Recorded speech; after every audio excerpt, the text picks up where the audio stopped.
Какво не ти достигаше и какво търсеше, когато реши да започнеш този проект?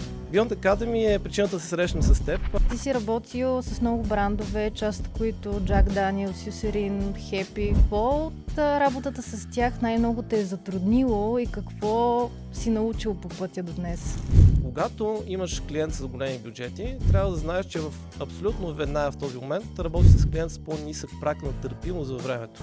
Има ли нещо, което индустрията умишлено усложнява? Повечето съществени цели, които вложи маркетинга, не можем да минем само с AI и да се осланим на неговите преценки. Има ли нещо, под което просто не си струва да започваш реклами? В момента плащаме данък обучение на платформата Meta. Не просто плащаме рекламата, плащаме и данък обучение. Каква е основната грешка, която виждаш при 9-10 такива бизнеси? Това, което обикновено виждам, е доста посредственост. Ако се неглижира темата с видеото, ще довесе лоши резултати. Здравейте, аз съм Зорница Калоянова, а това е Маркетинг Брънч. Днес на гости ми е Бисер Вълф, който е основател на Beyond ID Studio и на Beyond Academy, а освен всичко това и оптимизатор на мета реклами. Аз самата съм се учила при него на маркетинг и съм сигурна, че епизодът ще бъде изключително полезен на всички маркетинг хора. Приятно слушане и гледане! Бисер, добре дошъл. За хората, които не те познават, ти се занимаваш с много неща. Собственик на дигитална агенция, основател на Академия за дигитален маркетинг и както човек, който много помага на хората да управляват големи бюджети в мета. Можеш ли да кажеш с какво точно се занимаваш днес и какъв е твоя фокус на работа? Първо, благодаря за поканата, Зори. За мен е огромно удоволствие. Ти спомена, че си учил неща от мен във времето и за мен е сбъдната мечта да бъда тук. Всъщност за всеки човек, който помага на някой да види нова посока, да се вдъхнови, защото аз не смятам, че имам голяма роля за твоя път, но съм част от вдъхновението. Ти да откриеш нещо, да се влюбиш, да го направиш толкова добре, че днес да ме поканиш и да водим този разговор. За мен областите на маркетинга често пъти се припокриват, но областта ми на действие, така да кажем, е най-общо казано към оптимизацията на рекламата в мета. Това е моя страст от десетилетие, малко повече дори. И днес много пъти водя консултантски часове или директно работя към управлението на реклами в тази голяма платформа. Иначе още по-голяма страст ми е, честно казано, работата в бизнеса, управлението на дигиталната агенция, понеже там моята роля е по-менторска, насочена към управлението на хора, на екипи, а това е нещо, което все повече ме интересува. Намирам новости, намирам подходи, които малко бизнеса се приложили, особено в управлението на малки екипи и това си е ниша, която все повече дълбая. Надявам се някой ден да бъда обучител и в тази посока. Beyond Academy е причината да се срещнем с теб. Това е обучителен проект, който над десетилетието от първите обучителни проекти. И 7 години беше само в зала, само на живо, в малък обсек от хора, до 50 човека, директни разговори, споделяне на знания. И винаги съм възприемал себе си не като човек, който е лектор, а като обучител, който споделя, като споделящ човек. Когато сме правили Beyond Academy, такава беше идеята. Аз съм създател и от част от другите обучителни проекти в България, включително Software и Digital. В началото и винаги сме бил насочен към това да споделя онова, което зная с хората около мен и това да им даде силата и желанието да станат някаква част от тази роля, някаква част от този микс. Дигиталният маркетинг беше тогава голямото нещо, когато ние се срещнахме и се радвам, че той се развива с огромно темпо. Наистина бяха много вълнуващи години. Може би преди 10 години с теб сме се запознали. Много неща се промениха от тогава до днес и нямам търпение да ги дискутираме в разговора ни. В твоята история ти си работил с много брандове, част от които Jack Daniel's, Eucerin, Happy и още от големите имена в българския пазар. Какво от работата с тях най-много те е затруднило и какво си научил по пътя до днес? Това е огромна тема, безкрайна наистина. Всеки един клиент те учи на нещо ново, провокирате по нов начин да погледнеш проблем или поне за мен това е. Най-хубавото на създаването на дигитална агенция, бутикова агенция, която работи с малък брой клиенти, но насочено е задълбочаването. Опита и за мен винаги това е била интересната тема. Да бъдеш малко повече задълбочен в това, което правиш. Да решиш проблем, който обикновено иска нов начин на мислене, нов подход. Има брандове, които повече са научили мен на нещо, отколкото аз съм им дал на тях. Нали, Jack Daniel's е такъв пример. Jack Daniel's беше бранд, който съм работил 7 или 8 години. Работил съм в международния отдел. Те са от хората, които най-много ме научиха на копирайтинг, не само в онлайн средата, на работа за думи, на разбирането какво означава ясно и силно послание. Кое е добър копирайтинг. Други брандове са ме научили на спецификата как се случва един бизнес, колко сложен може да бъде той, как понякога дори най-добрите резултати, да речем годишен ръст 20% може да е лоша новина, защото трябва винаги да гониш следващата година още по-голям ръст, още повече неща и понякога големите ръстове се дават опасности. Неща, които човек в началото не предполага. Той си мисли, че колкото повече нещо се получи, колкото по-бързо се успеха, по-добре, но не е така. Устойчивите неща стават бавно. Ти сега засегна темата за бюджетите и няма как да не те попитам. Каква е разликата в това да работиш с брандове с такива големи бюджети? Това може ли да бъде капан или напротив само позитиви може да ти донесе? Твърде бързо влязохме в темата на бюджетите, но да, когато говорим за реклама, те са в основата. Не е най-важното нещо, със сигурност. Тук има един мит. Възприема се, че когато един специалист расте, развива се, става по-добър, той може да носи отговорността да му се доверят за все по-големи бюджети и това е върха на неговата кариера. Всъщност пътя е много по-криволичещ, по-различен. Често пъти може да управляваш големи бюджети като част от агенция, просто като акаунт, някъде където имиджа на цялото помага ти да си човека, който управлява бюджета. Но колкото повече ти трябва да вземеш решението как да стане разпределението на един бюджет и колкото повече си натрупил опит, експертна позиция и ти си делегира това право, толкова по-сложен е залога. Така че бюджет аз би го приравнил до голяма степен към залог. Когато имаш клиент с големи бюджети, трябва да знаеш, че в абсолютно веднага в този момент работиш с клиент с по-нисък праг на търпимост във времето. Те искат бързи резултати. Ако има голям проблем с реализацията на този бюджет, рязко паднат резултати, нещата, които са планирани, далеч не влизат в началните очаквания, те има добри разпределения, яснота какво трябва да произлезе от този бюджет, може да има много бързи отливи.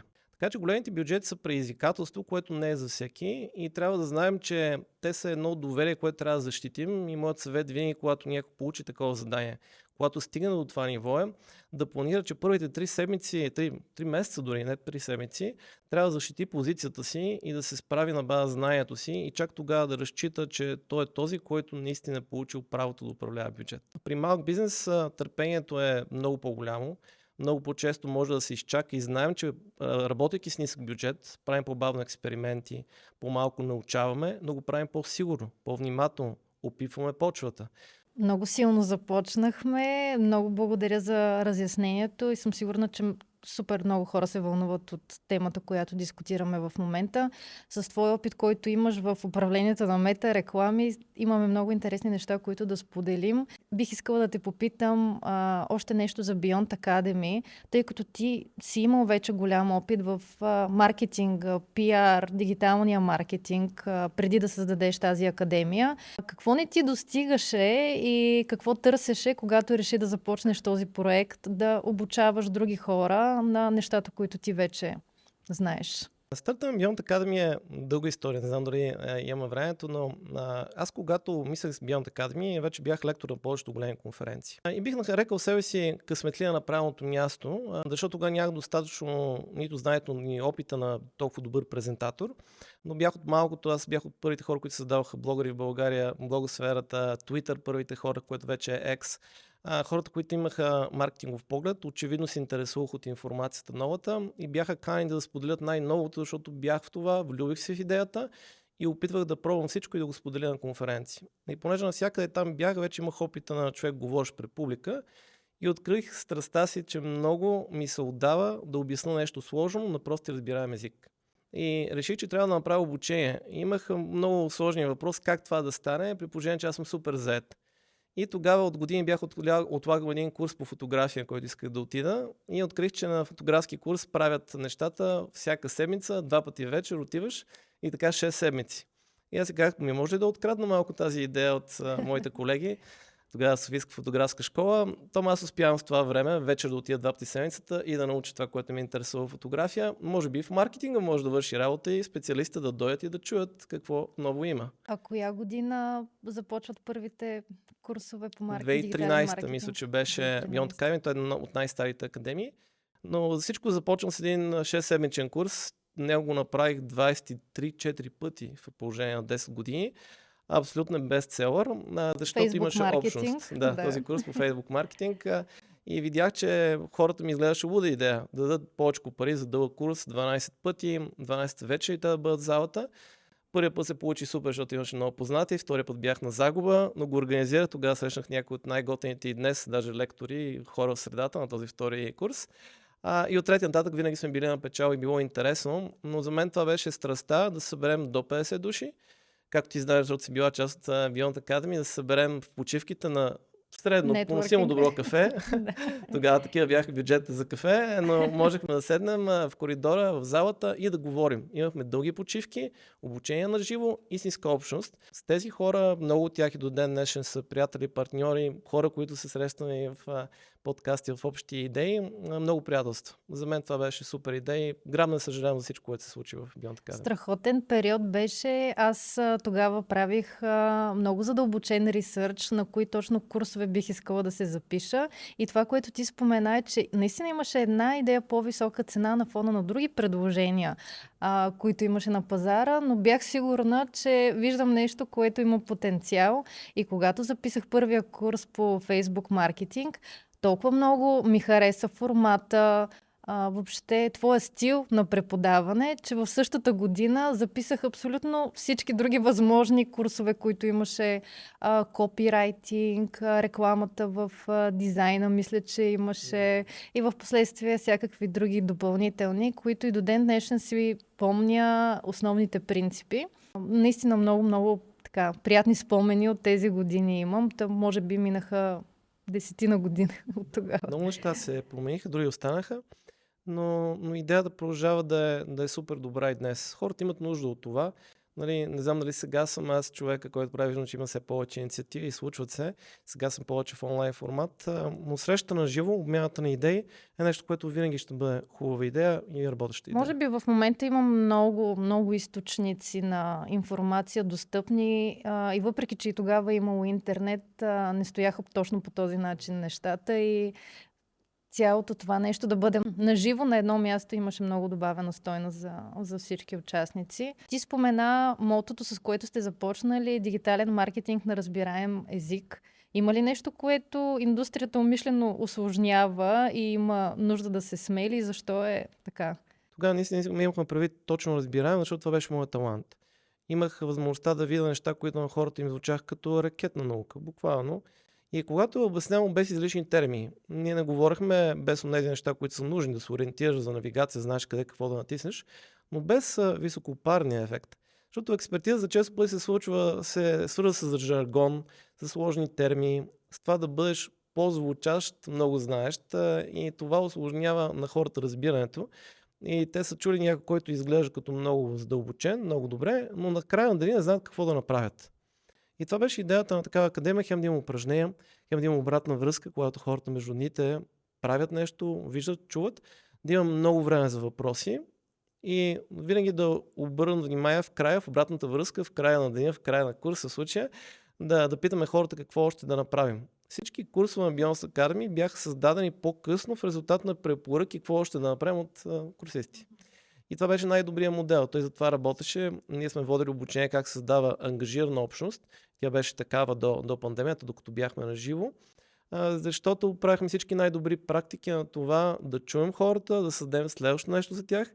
Даже ги поканим първо те да видят на супер цени и специални условия това, което си пожелали, да вземем обратната връзка от тях и тогава го направим за наживо към следващите. И това беше много. Имахме програми, дори когато си бил на един курс, да можеш да дойдеш колко ти искаш следващи пъти на супер минимална цена, плащаш само залата на практика. И така имахме хора, които си идвали някои обучения, които правим мастер-класове, да речем на 6 месеца, са идвали 7-8 пъти. всеки път те са в залата, за да дойдат да чуят и да поговорим още малко за новите неща.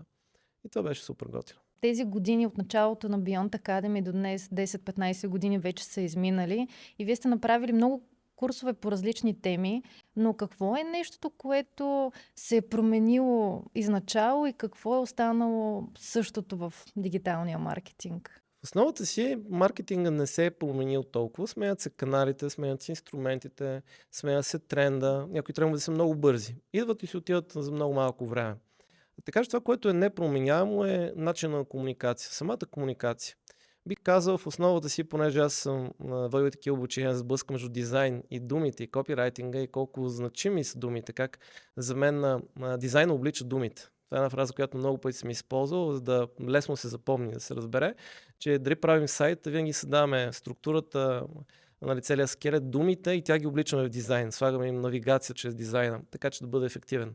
Но много проекти продават с ужасен дизайн, но никой с неправилните думи, с неправилния продавач, защото думите продават, те са търговеца в онлайн средата. И да се погрижим за правилните думи, копирайтинга никой няма да остарее, той продължава да е evergreen. Когато сме водили обученията преди 10 години за копирайтинг, най-продаващата дума беше ново. Днес продължава ново да е най-продаващата дума, заедно с безплатно и какво ли още не. Това продължава да се търси. Хората искат нещо ново, искат да разберат как го използват, искат да са в тренда, искат да не изостават. Но когато се върнем към комуникационните принципи, много често се греши каква трябва да е подредбата и как да създаваме съдържание, но то да има траен смисъл. И понеже трендовете често пъти съдържанието са как да привлече внимание, началната фаза. Да е нещо смешно, да грае вниманието, да има хиляди гледания, да е вайрал. Но за мен има, как да кажа най-просто, един модел, в който винаги трябва да си задавам въпрос, правейки съдържание. Да речем кратко видео, сега това е най-големият тренд. Ако това видео може да предаде, иска да комуникира качествено, трябва да знаем, че комуникацията е подредена на 3 стъпки. Първото е да привлечеш вниманието, да бъдеш забелязан. Забелязване. Второто нещо е да оставиш добро впечатление. Така че дали си информация, дали по друг начин, дали като лице, когато те забележат, добре е да оставиш добро впечатление. Да не се излагаш. Също така, да не се излагаш или поне да си излагаш за тези, които не са ти таргет, но за тези, които са ти таргет, да кажеш правилното нещо. Понеже в основата на комуникацията, и това съм го казал хиляди пъти, няма правилна и грешна комуникация. Много хора са известни със супер грубото си вулгарно държане, защото тяхната аудитория иска да чува хора, които се изразяват грубо, вулгарно, директно, крайно или дори атакуващи някого. За някои комуникацията може да е много ефективна по този начин, за други аудитории това е пагубно. Така че комуникацията никога не е била правилна и грешна, всичко зависи от аудиторията. Но когато се върнем към основата, да, след като бъдеш забелязан и след като се постараеш да направиш добро впечатление, третата стъпка винаги е да имаш провокация към следваща интеракция, към следващи общи действия. И най-честата грешка е или нищо от тези 3 неща не се случи, да е супер скучно видео да речем, или да се направи само първата стъпка, да ни забележат. Ама след това нищо да не кажем съществено, нищо, което повлияе на бизнеса. Или третото, което може да е още по-неприятно, да опиташ да кажеш и трите.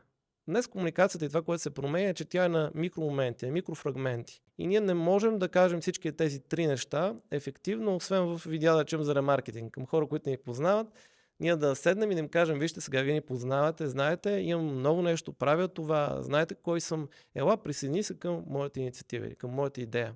На тези хора може да говорим в цялост. На хората, когато обаче привличаме вниманието, които ни познават, може да постигнем само 2 неща. И всички парчета съдържания, които правим, са или парче съдържание, искам да привлека вниманието, ме забележат и да направя добро впечатление.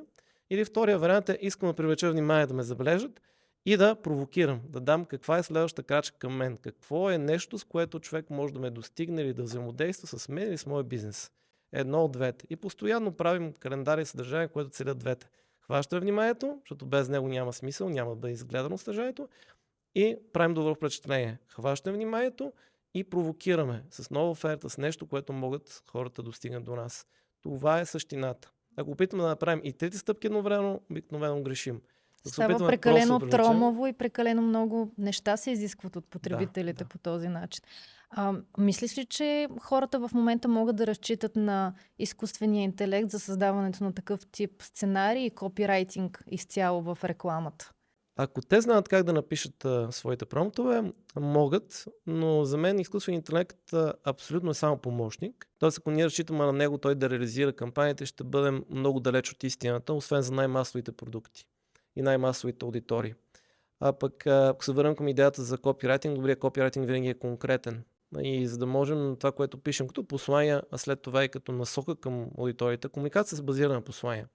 Не можем да бъдем ефективни, ако не помислим какво послание придаваме и с визията си като хора, като присъствие, и с думите, с които заявяваме себе си. И когато копирайтингът е конкретен, повече хора като чуят това си казват, аха, аз трябва да кажа на ChatGPT или на Gemini да Бъди напише конкретен. много конкретен текст и това често пъти може да даде резултати, да има много терминология, да е много в детайл обяснено и така. А затова аз трябва да допълня, че добрият копирайтинг е конкретен и кратък. Супер, това беше много полезно за хората, които ни гледат и се занимават с създаване на съдържание, независимо в какъв формат, дали ще бъде видео, текстови, статични и прочее. Много добре трябва да се направи стратегията за съдържанието и да ти е ясно още преди започването какво целиш с всяко едно парче съдържание. Точно това, което ти каза, дали целиш да хванеш вниманието и да продадеш или нещо друго в по-началната част на маркетинг фунията. Сега се връщам пак към малко към бюджетите, защото бих искала да уточним нещо отново за хората, които ни гледат и им е много интересно. Към днешна дата има ли някакъв минимален бюджет, който метаплатформите изискват за рекламиране? Има ли нещо, под което просто не си струва да започваш реклами? Със сигурност е така. Аз бих казал, че сега има много, даже прекалено много шум около това колко добър е AI, колко добре оптимизира сам, как таргетирането е ненужно. Истината е, че в по-напредналите среди на маркетинг оптимизация това все повече е далеч от истината и ни е нужно доста да помогнем. Няма времето сега за тази детайлност, но ако кажем към ние реклами, освен да очакваш алгоритъма да намери правилните хора, абсолютно нужни са съджещаните и на интереси, и на, да речем, къстъм аудитория или аудитории, които са важни, да му помогнем да улесним процеса, защото, така да го кажа, ние в момента плащаме данък обучение на платформата Meta. Не просто плащаме рекламата, плащаме и данък обучение. Какво имам предвид? В началните етапи всеки трябва да плати немалко суми, които са недобре реализирани в проучването на самата платформа и всички рекламодатели дават тези пари на Мета, за да си обучава все по-добре своите алгоритми. Те не са само... Да, извинявай, че те прекъсвам, за да уточним само това обучение генерално за Мета или специално за твоя рекламен акаунт? И двете, но Мета се възползва реално да събира тези данни за цяла индустрия, цяла една посока, нали, в която е, да речем, твоята страница, твоя акаунт. Така че в първите етапи се изгражда обучение, проверка на тези аудитории, които могат да бъдат ефективни, но тя е доста широка проверка. Съответно, глобален мащаб последната година се наблюдават не чак толкова добри резултати, особено в първите етапи на кампании. И Andromeda, както и останалите инструменти, защото те са много в платформите на Мета, не е чак толкова бързо оптимално, особено ако е нещо по-нишово. Ти трябва да проявиш и търпение, и бюджет да заделиш, за да може да се обучи алгоритъма, за да намери правилните хора трайно и да ти помогне истински ефективно. И там е този етап на плащане на данък. Но когато говорим за изчакването, да, ние инвестираме бюджет и ще направим асоциация с TikTok. Там минималният рекламен бюджет на ден е 20 евро или долара, нали, бюджет, който използвате, не е 1 евро, както в Мета, където може да имаме много дни с по 3 евро, с по 5 евро, различни аудитории, различни сетове. И не казвам, че това е най-оптималното. TikTok, често казвам, малко ме дразни в тази посока с тези изисквания, много пречи на някои ремаркетинг усилия и така нататък. Неприятно е, че е толкова голям праг. Но когато говорим за мета оптимизацията, когато е в началото на фунията на кампания, когато искаме по-голямата ширина, проблем е при по-нишовите неща, че трябва да сме по-търпеливи и да дадем немалко бюджет, защото реализациите са трудни. В началото при специфична аудитория, която се търси, дори да намериш нещо, което е твоята аудитория, Мета продължава в лърнинг-фазата си да търси следващата аудитория, просто за да провери дали няма по-добра от тази. И така има дни с някакви резултати, после 5 дни без резултати, после пак резултати и иска повече търпение, повече бюджет.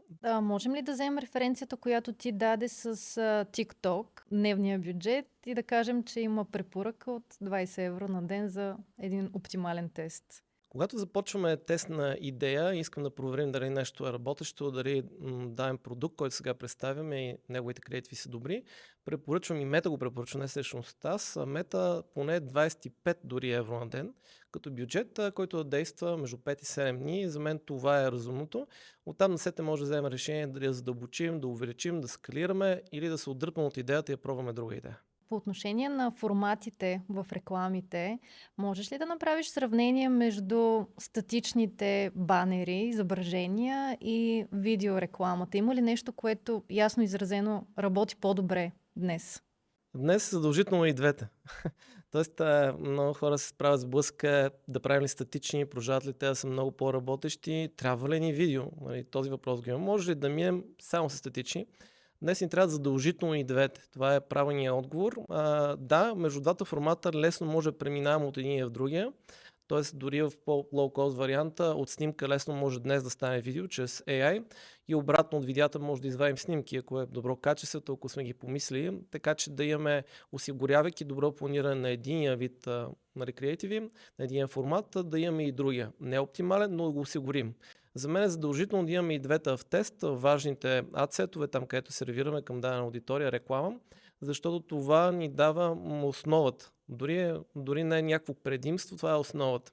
Ако заложим само на едното, рискуваме теста ни да не е добър. Задължително за мен трябва да присъстват двата формата и вече да разраснем до размеряване на форматите, до това да имаме, да речем, и карусел и други идеи. Сега, особено за Instagram, каруселите са супер идея. Правенето и в реклама, и органично, нали, това е пак дълга тема, но те са нещо, което се завръща с пълна сила и има смисъл.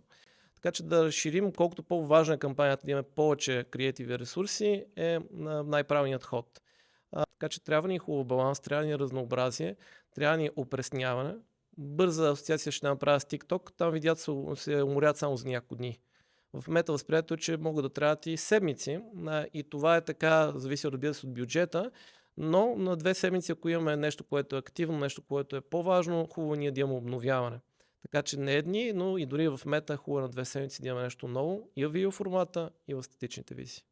Да, между другото, в маркетинг брънч беше гости Стоян от Белбокс и той спомена, че има реклами, които толкова добре му се представят в мета, че с години стоят активни. Да, добавят нови видеа, нови предложения, но това, което си стои и работи, не се пипа.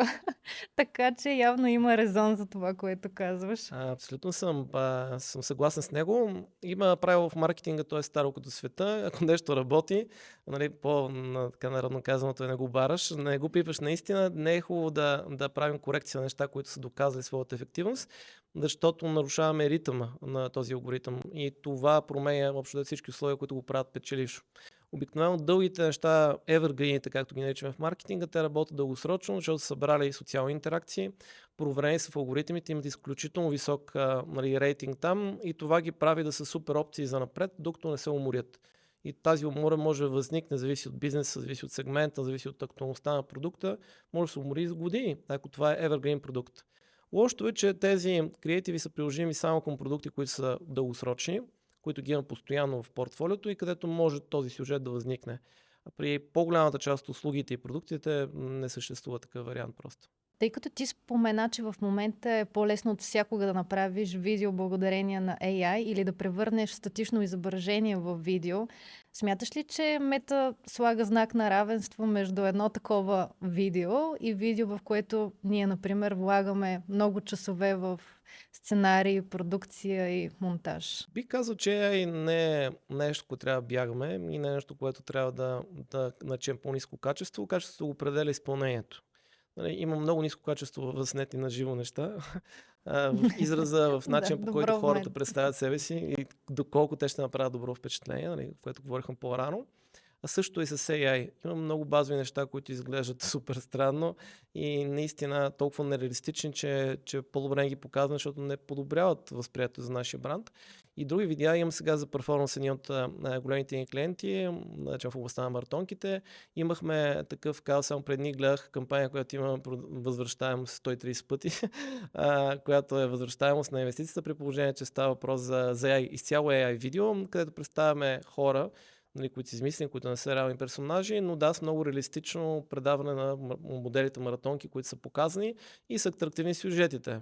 Секси, готини изглеждат, готини са хората, динамичен сюжета и това продава много. Но не бих казал, че има доминация. Мисля, че това е част от микса и днес не можем да оставим повечето от сюжетите, които създаваме, да не си помогнем с AI.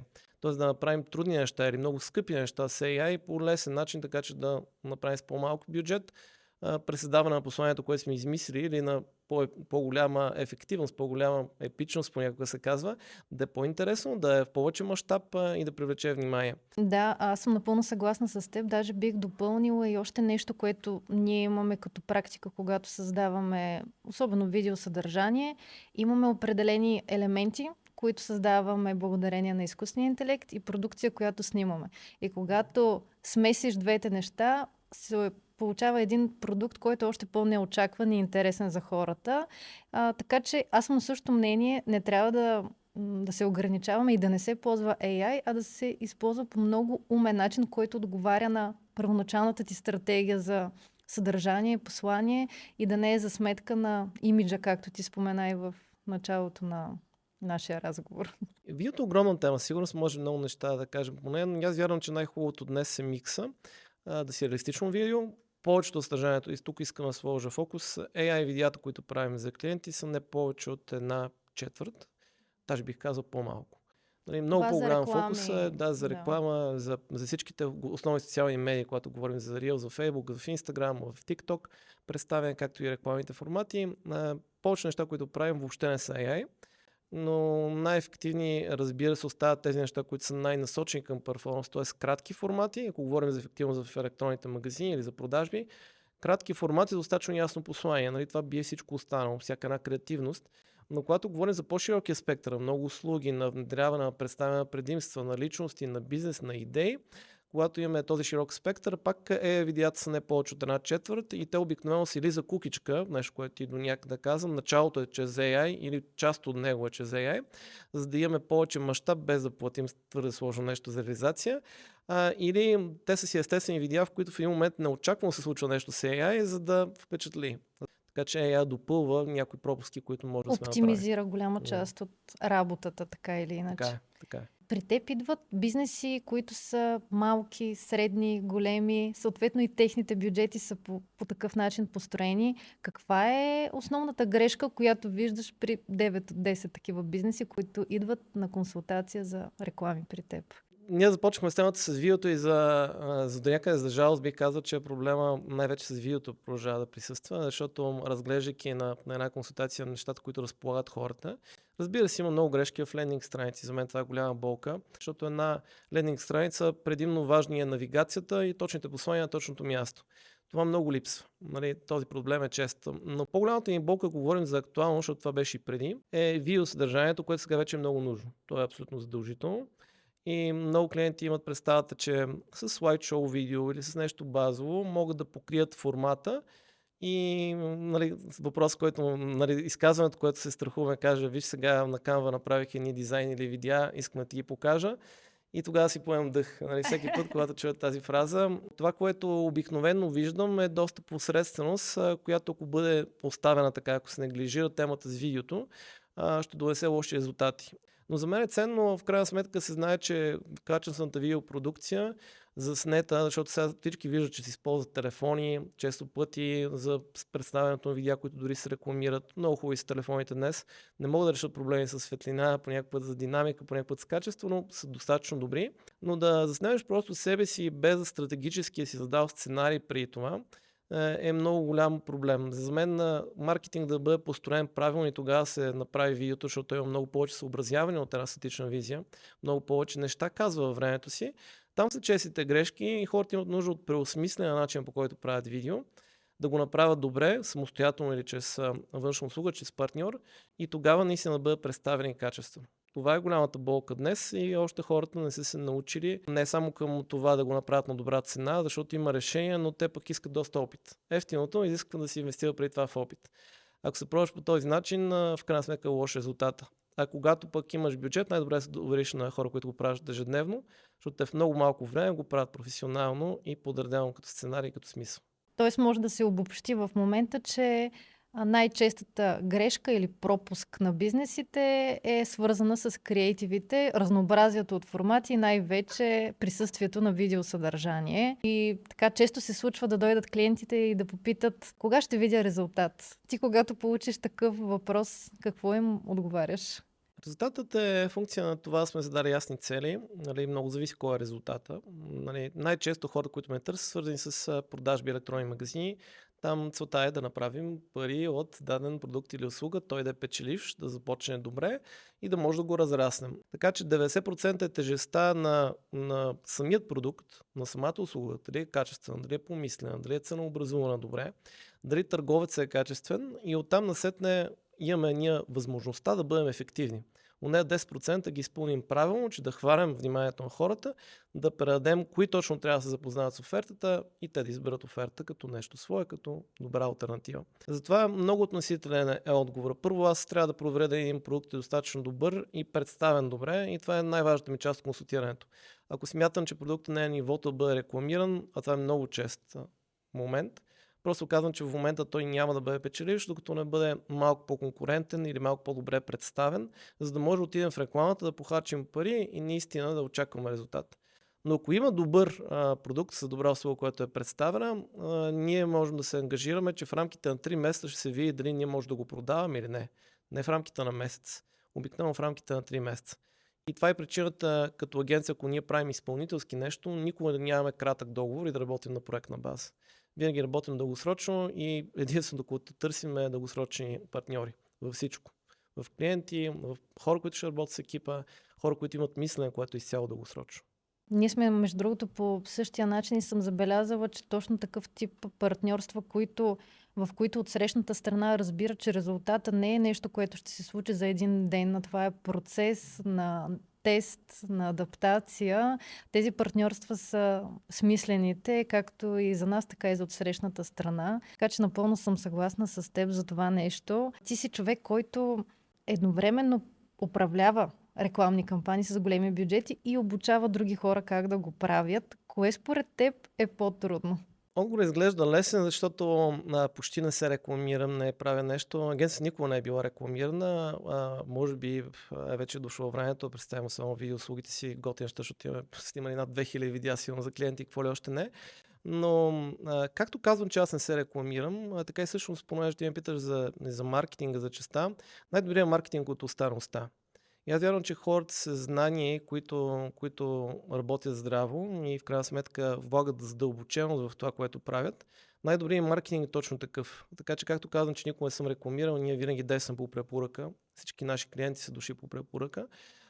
Така и бих казал, че всъщност това, което правя ежедневно е най-добрата ми реклама, защото ако един човек е доволен, ако един човек знае, че да, ще обърна внимание, ще подходя към него сериозно, няма му продам готово решение, той ще препоръча утре, следващия човек, който ще дойде, ще се обърне и това е много по-добра позиция.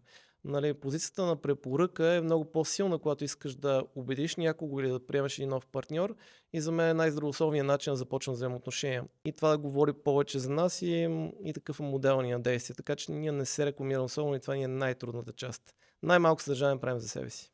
Можеш ли да споделиш сега за някои от най-любимите ти проекти, в които си участвал? Нещо, което винаги ще помниш? Много са проектите, за толкова години наистина ми е трудно да кажа. Мога да говоря за брандове, както и да е за идеи. Със сигурност много на сърце ми е Озон. Озон БГ, много хора ме свързаха години наред силно с Озон, защото и в един от най-активните ми преподавателски периоди също. Страхотни хора и приятелства имам от този екип, така че този проект ми е на сърце и с огромно желание работех и тези години ги помня много ярко. Има много големи партньорства и приятелства, как сме работили години наред с Нивея и с екипа на Юселин и продължаваме днес с Юселин. Джак Даниелс е нещо, което хората наред с годините не се свързваха, че ако няма Джак Даниелс в моя презентация, значи не съм правил аз презентацията. И тъй като при години презентирах нон-стоп, това беше много ярък елемент. Ти познаваш и сюжета, защото аз съм обучавал много неща през този бранд. Помня много добре примерите, да. Това е легендарен бранд, много известен, много свързан, дори татуиран, не на празно и той ми е дал много и това ми беше дълги години абсолютно любимата марка, която няма как да се конкурира. Скорошен проект, който е в областта на изкуството и който се гордее и ми е създал също удоволствие. Работим за няколко големи концерти, за няколко големи изпълнители. Работих на проекта за Фантома на операта. Скоро всъщност сега работих за Цирк дю Солей. Имаше шоу Ово в България, буквално преди няколко седмици. И последното, може би, които бях споменал, е, че ние имаме Beyond Social, всъщност бранд, който е социалните ни проекти. Ние работим проболно към организации, към кауза. Над 5 години работихме с VVF в България и помогнахме за техните неща. Изцяло като портфолио, като ключови визии, като управление на рекламни бюджети, като съветване. И сме правили някои от големите дарителски кампании за мечките в България, Часа на земята, някои от ключовите визии и кампании. И огромно удоволствие да работиш в защита на природата. И мисля, че всеки един специалист, най-доброто нещо, което може да дарява е своето познание и експертиза, встрани от парите или ресурсите. и да отделиш малко от времето си там, където си добър да помогнеш на кауза, е супер ценно. Затова и го споменавам. Ако изкуственият интелект може да напише копи, може да създаде визия и видео и може да управлява рекламите, тогава защо един клиент трябва да плаща на агенция и какво е бъдещето на дигиталните агенции? Вярно, че може да направи всички тези неща, но не може да ги направи добре. И по-скоро не за почти всички бизнеси всъщност не може, защото самият процес изисква познание и опит. Тоест не само не говоря за промпта, което споменахме, да опишеш добро описание, да се научиш как да задаваш добре изискванията си към изкуствен интелект, така че той ти бъде полезен инструмент. Защото той не прави точно нещата, успява много умело да навигира и събира информация и да предостави бързо това, което имаш нужда. Но там насетне започват редакциите и подхода да разбереш как това да бъде приложено, кое трябва да се отсее, кое да присъства, кое не. Така че тук не може да заобиколим нуждата от образование и опит и затова толкова се говори за AI оператори, хора, които осмислят процеса на работа с AI по начин, по който може да си по-добър в началните си усилия, както и да вземеш да извадиш същината на това, за което ти помогнал AI, така че да представиш по-добро съдържание. Работата на агенциите ще бъде спомогната от AI, но това няма да реши проблема на клиента или да може той да функционира директно чрез инструмента, защото той се нуждае от опита. Той се нуждае от това разбиране за комуникацията, което е правилно, което е в правилната посока и без него нямаме истински задълбочен резултат, съответно и правилно усилие. А ти самият колко често използваш изкуствения интелект и за какви процеси и задачи? Често го използвам и бих казал, че аз гледам на него като инструмент, който пести време и бих казал, че между различните седмици, някои седмици ни пести 4-5 часа и други до около 10 часа на седмица, което е много за човек на моята позиция, който постоянно има нужда от време. Съм благодарен, че имам възможността някои от процесите да ги улесним значително чрез AI. Защо? Аз го използвам най-често, когато мисля или проектираме ни послания, да свърши началната работа и ресърча и работа по това какви могат да бъдат посоките, посланията и те да стигнат до момента на редакция, на осмислене, след което трябва да свърша доста работа аз по насоките, по корекции на промптовете, по изкусоряване на самите послания, къде те да бъдат подбрани думите допълнително или надградени и чак тогава това нещо да стигне до клиент, който да разгледа през своята си призма и цели нещата и да вземе решение. Може ли това да се появи лайв, да бъде част от комуникацията или не? Кой инструмент за изкуствен интелект използваш ти? Най-често Gemini, ChatGPT и сега Claude са неща, които проправят път. В смисъл ChatGPT е много наложен, аз предпочитам Gemini. Като за по-задълбочен ресърч или за комуникация. Лично аз вярвам, че и по-вероятният залог на победител, така да се каже, войната. Така че повечето ми неща, особено стратегически, са структурирани в Gemini. Но не изключвам никой от инструментите. Въпрос е на привикване, на добре подредени ресурси вътре, така че комуникацията да се надгражда и да може да има последователност. Тоест, твоите тестове до момента са показали, че този инструмент работи най-добре за твоите ежедневни задачи, но не изключваш и останалите. Абсолютно, абсолютно. Нещата, които иначе в инструментите, нали, когато им монтьорите или други хора, които работят буквално с инструменти, вместо ги правят на ръка и да се опитат да вложат същата сила, използват вече помислени и проектирани инструменти. Също сега правим с изкуствен интелект. Решаваме много по-бързо казуси, успяваме да скалираме ефективността или пък да намерим много повече като обем варианти, от които да разгледам и да изберем. Това е приложението на AI. Но не мисля, че той цялостно може да бъде решение и да бъде нещо, което само и в самоконтрол може да функционира днес ефективно. Повечето съществени цели, които служи маркетинга, не можем да минем само с AI и да се осланим на неговите преценки. А какво би казал по темата, че в момента всеки човек с телефон може да се нарече маркетинг експерт? Кое е по-страшно? Този казус или това, че клиентите не могат да различат кой е истински професионалист? Наистина има много шум в маркетинговата сфера. Дигиталният маркетинг, дали ще бъде сега по нов начин наречен, дали ще е вирусен маркетинг, дали ще е друга формата. В маркетинга винаги е имало шум, винаги е било модерна професия. Винаги комуникациите са привличали много хора, които да сложат титла в тази област. Не е проблем толкова това. Мисля, че винаги е имало тази привлекателност и хората са изслагали малко прибързано титла, че разбират от нещо. Във всяка ниша експертизата е в много малък процент, но в шума е много по-голям. Качественият бизнес, качествените контакти стават, когато ти и човек, с който искаш да свършиш работа, се видите. Така че за мен трайните партньорства се случват в директен контакт с хората и там в разговора много си личи кой разбира от нещо, кой има отношение към нещо и кой се опитва да продаде идея за експертност. Много добро заключение. Това може би води и до моя последен въпрос в тази част. Кои професии според теб в маркетинга ще изчезнат заради изкуствения интелект в следващите 3 до 5 години? Мисля, че не очакваме цялостно изчезване на професии, но по-скоро всички те ще трябва да се адаптират към процеса на работа с AI. Давам пример директно към дизайнерите. Те днес имат голяма необходимост да се научат как да използват AI в едно хубаво партньорство, за да бъдат ефективни и достатъчно бързи. Разбира се, видеообработка все повече случва това. Копирайтинга някакси вече отдавна се случи. Така че хората, които използват AI като свой помощник, като добър инструментариум, ще бъдат в фокуса и ще бъдат най-силни, най-ефективни, докато хората, които се забавят в този процес, ще отпаднат или просто няма да могат да свършат достатъчно ефективно работа си, което ще ги накара да си откажат. Тоест, хората, които сега са започнали да учат маркетинг и специално направлението, които ти спомена, копирайтинг, графичен дизайн и прочее, да не се притесняват, да не сменят направлението. Не, в никакъв случай. Добре. Преминаваме сега към блиц въпросите, в които ще те помоля да отговориш с 1 до 2 думи и да бъдем максимално кратки и динамични. Окей. Любима социална мрежа за свободното ти време. Инстаграм. Любима социална мрежа за работа. Ads Manager.